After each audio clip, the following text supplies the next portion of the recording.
To get started with the fork seals, I suspended the bike up with a couple of straps to the rafters of my shed, and the bike feels pretty stable. I basically clamped them down on the handlebars and it held up pretty well. So the first things that you got to start doing is removing the bolts.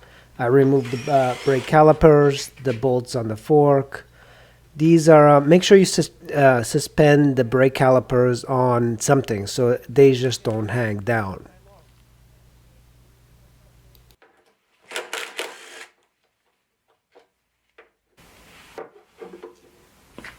The brake hoses have these bolts that you have to remove on both sides. You have to remove the axle in the front to remove the tire and the forks.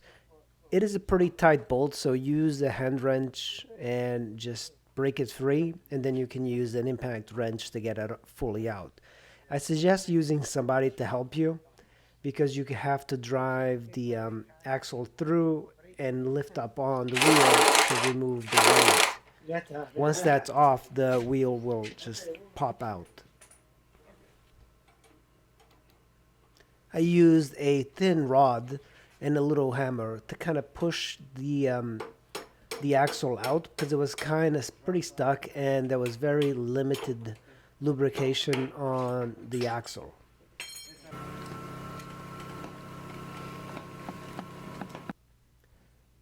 With 10mm wrench, I basically undid the fork triple tree. This is the further down the forks. I just loosened it and I put the bolts back so I didn't lose them. Tão fácil com isto. And do them on both sides, and then you have the bolt up on the top triple tree. You might use a hand wrench to remove the bolt, and then on the other side. One thing I forgot to do is the speedometer cable needed to be removed.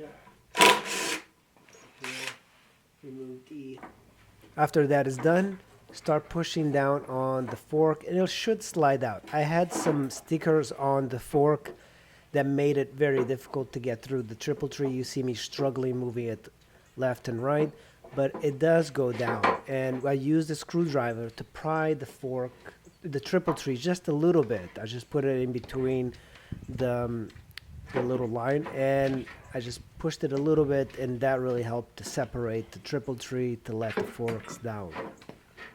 You can see like it goes down much better if you do it that way. And do it one fork and then do the other fork.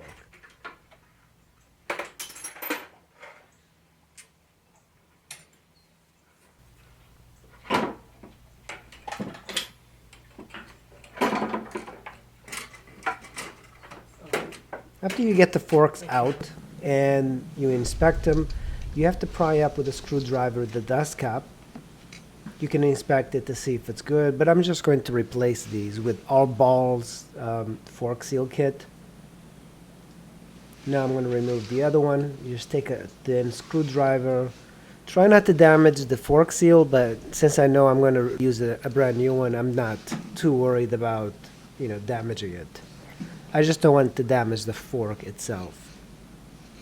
So here it comes. And it's a pretty simple way of getting it. That's the fork that's holding the oil, so that one's fine. It's the one on the right that's messed up. You can see the fork seals. The leaky one has got oil all over, and the other one looks dry. You can see it there. This is the dry dust cap. And now you have a clip inside the fork, and you take a screwdriver and you just push it up slightly and you can see it come out. You don't push it too much. It should come out really easy, and here it comes. This prevents the fork seals from separating. It's like a clip that just holds it. And do it on both of the forks.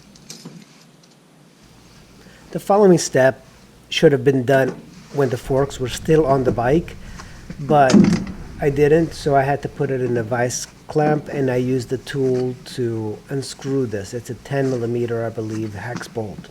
After that's done, you can basically pour out the oil from that hole, and I forgot which, I think this is the bad fork seal.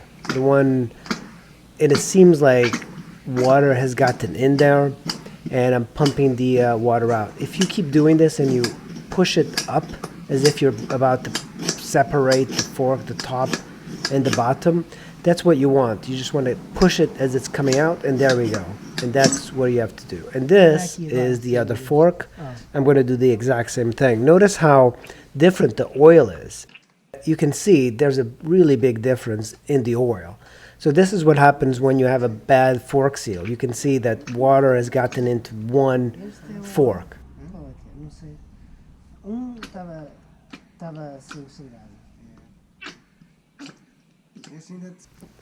Now that I got the forks all out, I'm basically going to inspect all of these. There's some important parts to this fork that I might have to order some parts, so we'll have to see. Yeah. Right now I have them separated. I put them on the floor so I know what belongs on what. And here's the oil difference. It's pretty obvious that one is bad and one is good. So I took some time to clean all of these parts out from the forks, the bushings, all the fork, the outside, the inside. I wanted to make sure there wasn't any rust on the fork, so if there was, I just, removed it a little bit. There was quite a few nicks on the outside of the fork, which I hope don't affect the fork seals. I don't think they do. It's kind of above the fork seals. These bushings seem fine, so I'm going to reuse them. You have to remove the damping rods through the opposite way, so you just slide them out. And there's a spring attached, so don't lose that. But I just cleaned it out, cleaned everything out. When I examined the fork seals, it actually didn't look like they were in bad shape. These are the old fork seals, so I'm not sure how oil was seeping out. When you take the fork apart, it does seem a little bit daunting, but the mechanisms are actually very simple. So the thing that I have to keep in mind is that I should take things out and kind of label them the way I put them out.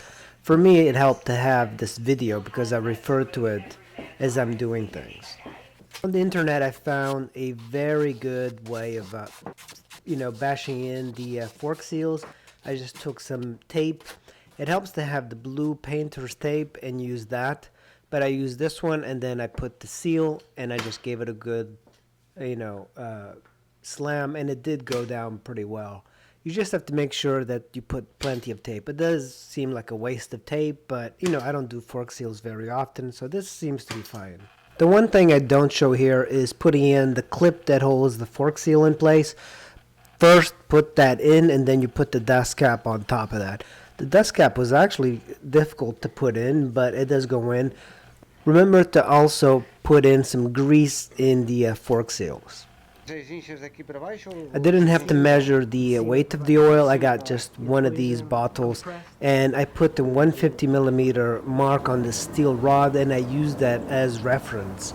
So they say to compress the fork all the way without the springs or anything in there, and then add the oil, and then just take a reference mark. And I use that little steel rod. You can use a ruler or whatever you have. This seems to work pretty well, and I measured it to the top of the fork. And then after the oil is placed, I raise the fork back up, put the spring in there, the washer, and the steel tube. And of course you have to compress the spring a little bit while you put this top bolt. Then afterwards it was a simple just slide into the triple tree, tighten it up, and you can see it went on pretty well. I'm pretty pleased with this fork seal job.